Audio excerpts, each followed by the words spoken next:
Well, I'm sure you can't hear that down the line, but that is one terrific song, and I think it leads into our conversation. That's Till There Was You from the Music Man. Shirley and Marty, good morning. Good morning. I was in the background in the chorus. You couldn't quite hear me right clear. Boy, I tell you, there are a lot of great musicals, but that happens to be my favorite musical of all, I think, The Music Man. Great stuff from Meredith Willson, and it's pretty hard to find any faults with that one at all. I agree. Yeah. You've been in a lot of them. We're talking with Shirley Jones and Marty Ingels, two people that I really enjoy. There's a new book out called Shirley and Marty, An Unlikely Love Story, and, that's a great way to get into it. Till There Was You. You guys are really happy now, aren't you? Well, we have our days. Yes, we are. Not to say that everybody doesn't have their days. Both of you have certainly had your share of misfortune and heartache, but through it all, this is kind of an inspiring book. Have you been told that before? Yes. Well, it took us 8 years, believe it or not, 8 years to do the book. I mean, to actually, from the first stages. And 7 of those years were spent trying to convince Shirley to do it. She never wanted to do the book, and she not only fell apart when she did some of it, telling about her things that are mostly private. Shirley's a very private person. But when she read the book for the first time, she absolutely had virtually a nervous breakdown. It was unbelievable. Gee, they run in your family then, don't they? Oh, he's cruel. He's cruel. It was catchy. It's catchy. We should mention, I don't mean to be cruel, but I tell you, sometimes you do. It's sort of like somebody else falling on the banana peel. You realize other people have their problems, and it makes you feel a little bit better, doesn't it? It's a real support system when you know that there's somebody else out there, perhaps, feeling the same way you do. Yeah. The thing about the book that really gratifies us, because while I courted her while I was completely phobic and completely anxiety-ridden, and I had just had a major nervous breakdown, believe it or not, on the Johnny Carson show, so I did mine network style. You went home, and then we weren't seen from, for days, I guess. You were just back in your apartment, weren't you? About 9.5 months. That was more than days then, yeah. So while that kind of courtship would provide for lots of funny anecdotes, it also, I get all kinds of letters from agoraphobics, which you know what that is. It's fear of the marketplace, and a lot of people have it to one degree or other, where they just kind of stay home and curl up and don't really want to go out and face that ugly jungle out there. It's inspiring in that regard. I get, that somebody can feel that way, have that disease, and still beat it. Yeah.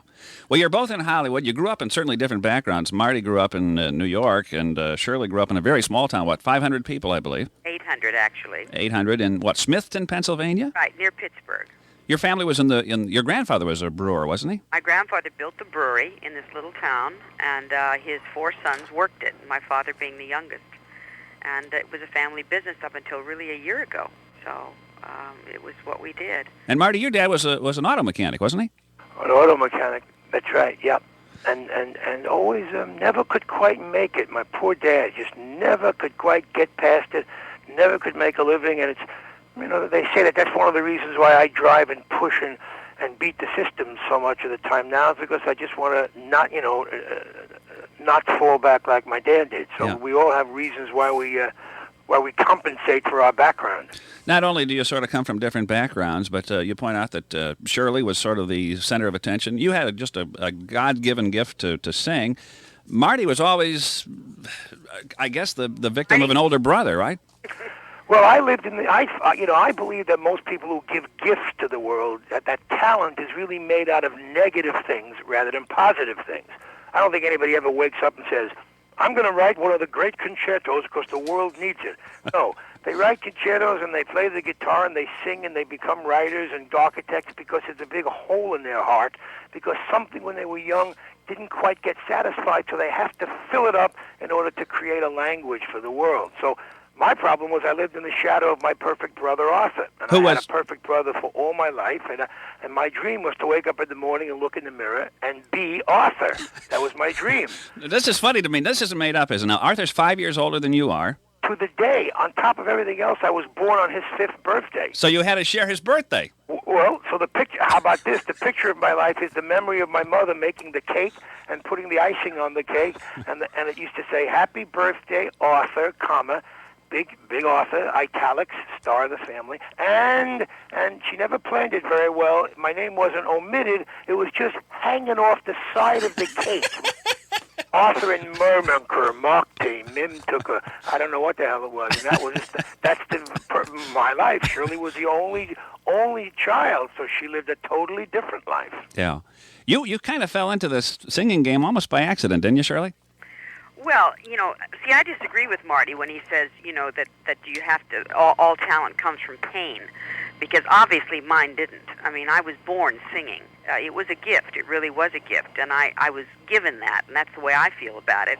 And I felt that I had to share it, with the world. But I didn't necessarily want to run out, and I wasn't driven to suddenly jump into show business. I could sing, and that was something I was given, and I enjoyed it, but I didn't have a drive for it. So that's what makes the difference. Shirley has the technical talent, and if she really had to struggle, if she had had more than one audition, she made it at her first audition with an orchestra, right? Huh? With an orchestra. Yeah, it was. It started with the Rodgers and Hammerstein's casting director, and then these two men suddenly arrived to hear me sing personally.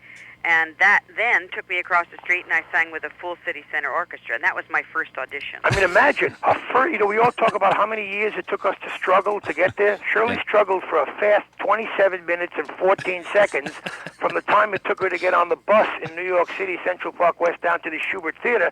Imagine making it at your first audition. Yeah. Happened to run into two guys named Rodgers and Hammerstein. Now, would you agree, Shirley, if you hadn't made it during that first audition, like Marty says, you wouldn't have really had the drive to do it? Well, let me put it this way: if it, not necessarily the first, but what I made a promise to my father, for example. I went to New York with, something like a couple of $100, in my pocket, and I said if I didn't get a job before that money was used up, I would come back home. Well, I got a job. You sure did. It gets you crazy, doesn't it? Doesn't that infuriate you for all the guys who had to really struggle and bleed for 25 years? This lady had $200 and she was a star. She still had $187.50 on her.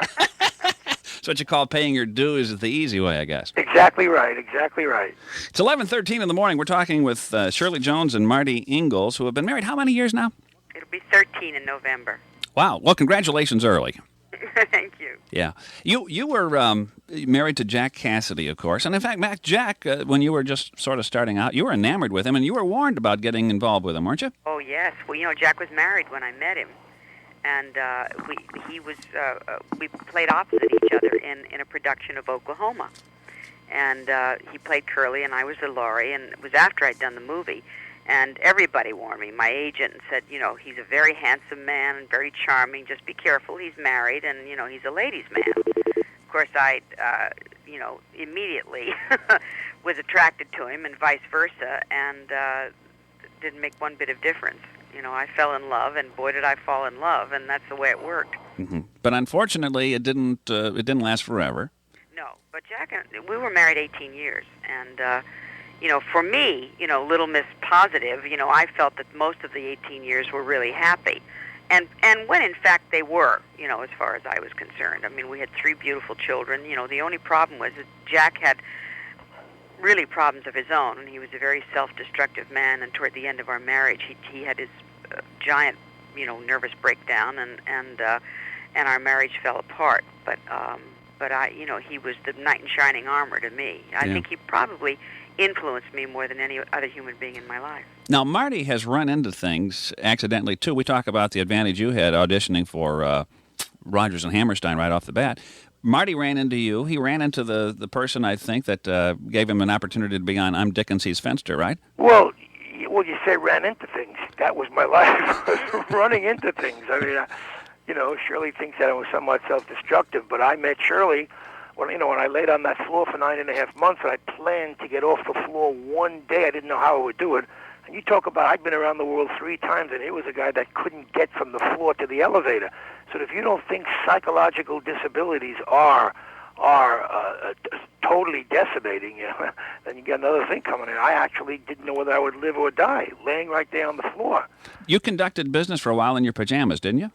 Well, on that first day off the floor, when I went to that, I drove to that party with a jacket on top of my pajamas, and I ran headlong into Shirley, when I was at the party, and knocked her onto a chaise lounge, and the whole world kind of carried her to her car, and then, was about to assassinate me.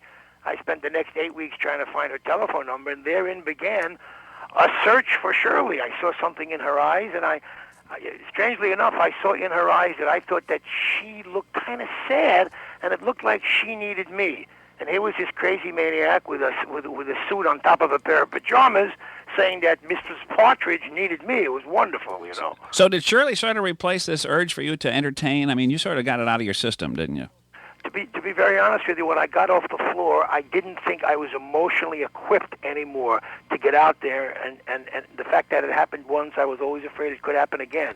So when I met Shirley, and, I realized I had to get a job of some kind. I didn't want to walk around and carry her coat like so many guys marry these stars and become their managers, I conceived of an idea of a business that would deal with only celebrities. There was no such thing as a celebrity brokerage, and I began the business, and I lucked out on that too. So I not only found, a gift in terms of a woman, but business turned out great. So it's really an unbelievable story of, I was 42 years old, laying on the floor, no money, no career, no health, no family, nothing really to live for.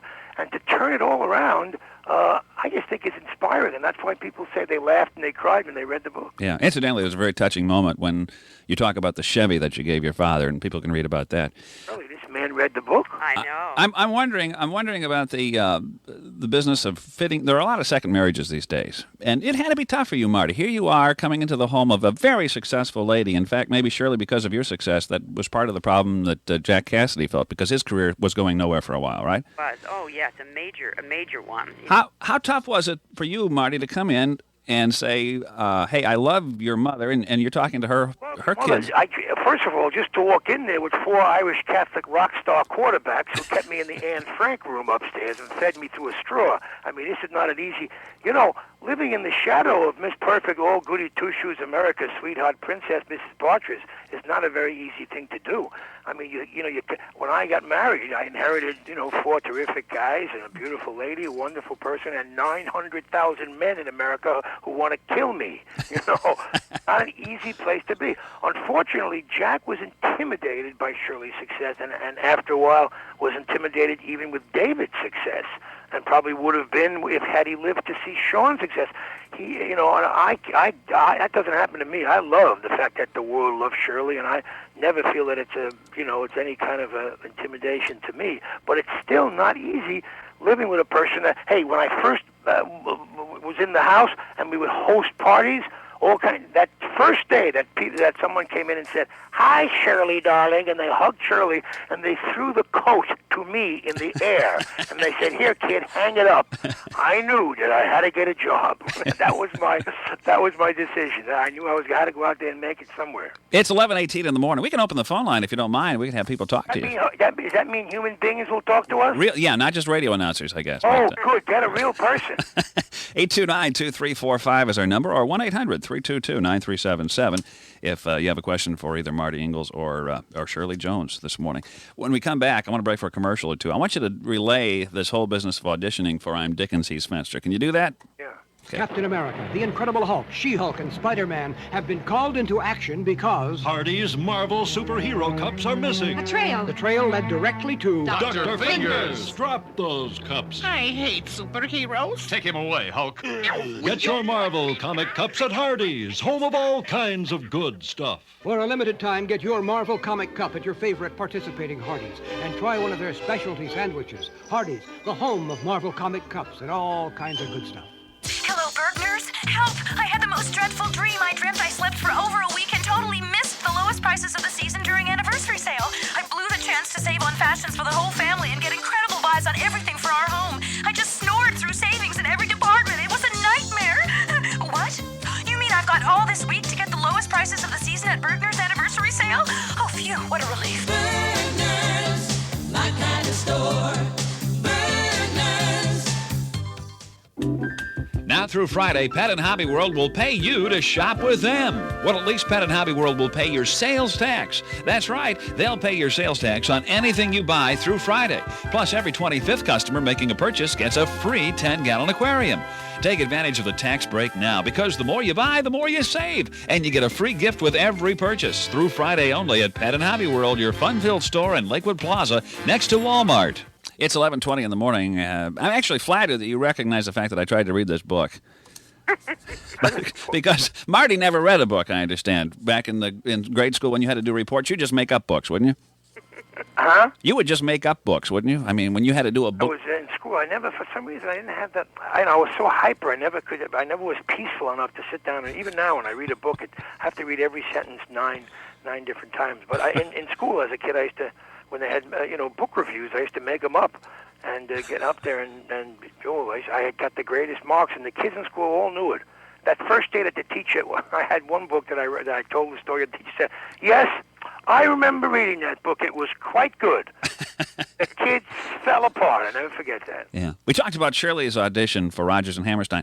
I don't know if it was an audition or what it was. It was a concept meeting, wasn't it, to put together I'm Dickens, He's Fenster?